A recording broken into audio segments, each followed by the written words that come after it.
Olá, cumprimento a todos da comissão avaliadora, científica, organizadora do evento e a todo o público em geral que me assiste. Hoje irei abordar sobre o perfil epidemiológico de morbidade por carcinoma urotelial no Brasil, um estudo epidemiológico. Desde já, os autores declaram que não há conflito de interesse envolvido no presente estudo. Eu me chamo Liliane Emily dos Santos Souza. Sou graduanda em Biomedicina pela Universidade Paulista, em Goiânia, Goiás. E este estudo foi orientado pelo professor doutor Antônio Márcio Teodoro Cordeiro da Silva. Bom, o câncer de bexiga, também conhecido como carcinoma urotelial, é o tipo mais comum de câncer do trato urinário e a neoplasia que mais acomete homens do que mulheres. Estima-se que ocorra em cerca de 2 vezes mais em homens quando comparado em mulheres, de modo que a incidência dessa neoplasia aumenta conforme o avanço da idade. Adicionalmente, em outros estudos também foi relatado que o acometimento desse tipo de câncer é 4 vezes maior em homens quando comparado ao sexo feminino. O trato urinário, ele é revestido por epitélio de células de transição e urotélio, que se estende da pelve renal até a uretra. As neoplasias malignas, elas podem estar presentes em qualquer parte desse trato, sendo que 95% dos cânceres são provenientes desse epitélio e cerca de 90% acometem a bexiga. Além destes, podemos citar outros tipos histológicos também, como o carcinoma das células escamosas e o adenocarcinoma, que são outros tipos de cânceres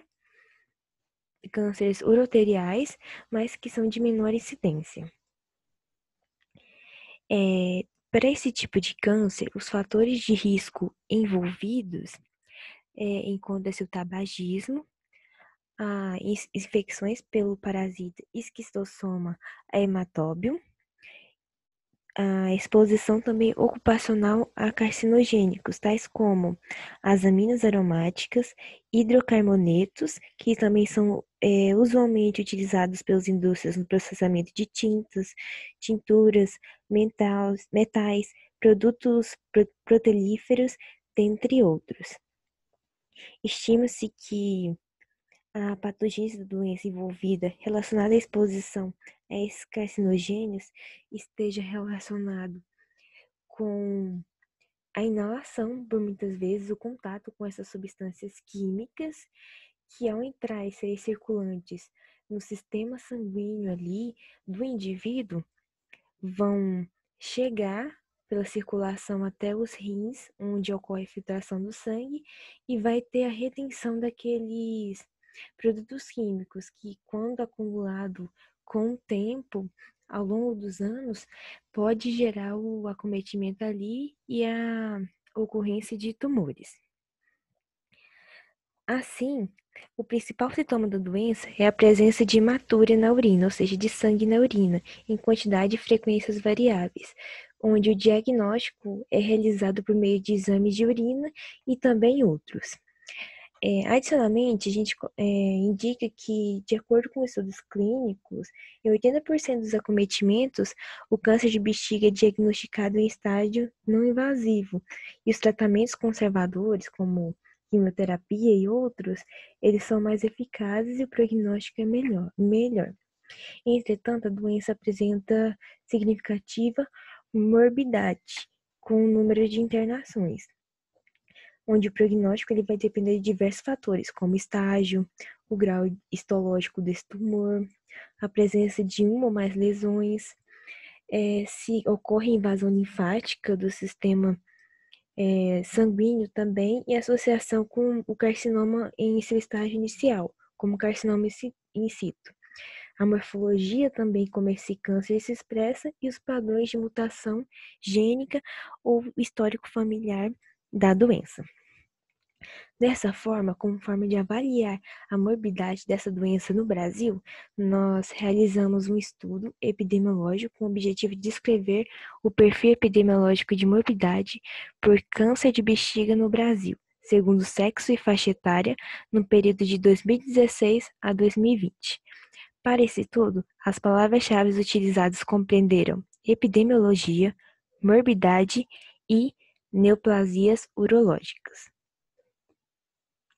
Como métodos para esse estudo epidemiológico descritivo, nós utilizamos os dados do Departamento de Informática do Sistema Único de Saúde, o DataSUS, por meio do Sistema de Informações Hospitalares, o SIH, para a obtenção do número de internações por neoplasia maligna da bexiga, de acordo com a Classificação Internacional de Doenças da 10ª edição, o CID-10.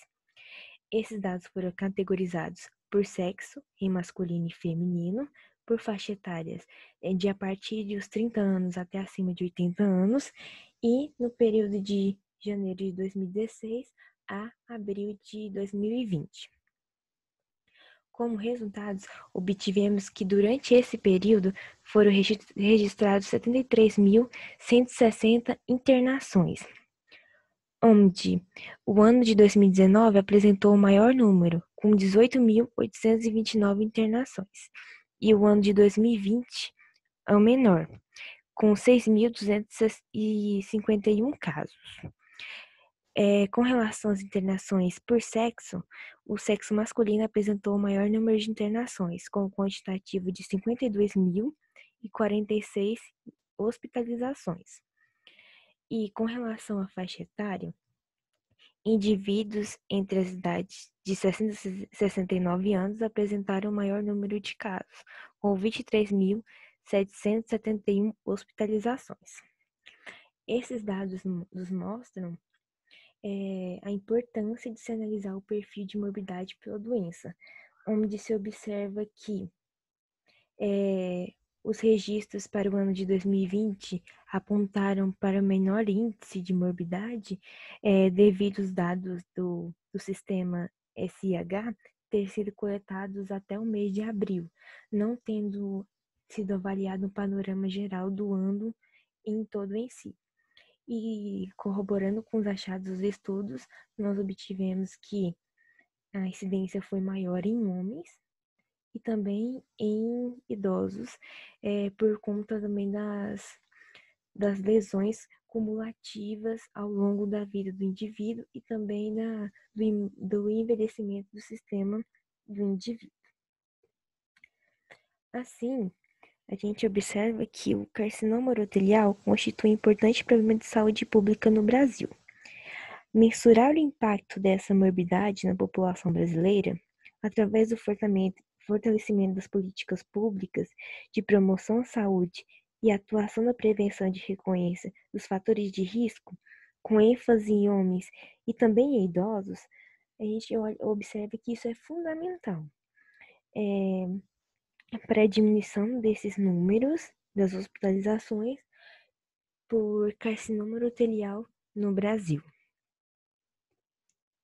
Essas são as referências que nós utilizamos para compor o trabalho e, desde já, muito obrigada a todos.